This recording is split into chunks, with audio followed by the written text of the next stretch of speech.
আমরা সবসময় বলি নিরাপত্তা সবার আগে।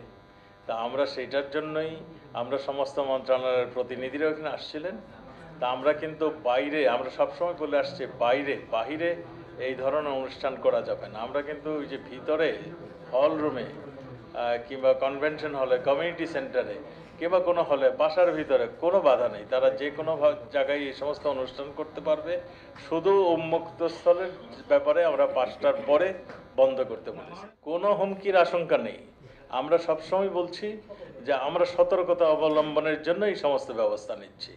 আমরা 5টার পরে আমরা বলছি যে যার যার বাড়িতে চলে যান, বাড়িতে যে অনুষ্ঠান করেন, আত্মীয় স্বজনের সঙ্গে সময় দিন। রবীন্দ্র সরোবরের কথাটাই আপনারা যে কিছুক্ষণ আগে বললেন, সংস্কৃতি মন্ত্রণালয় থেকে রিকোয়েস্ট আসছিল, সেই জন্যই আমরা এই জায়গাটাকে আমরা আরও নিরাপত্তা জোরদার, আমরা সার্চ লাইট, লাইট ওখানে আমরা স্থাপন করব। সেই জায়গায় আমরা 7টা পর্যন্ত এটা চলবে। হাতির ঝিল যথারীত আগে যেরকম ছিল সেই রকমই চলবে। আমরা তো মানুষের ঢল থামাতে পারবো না।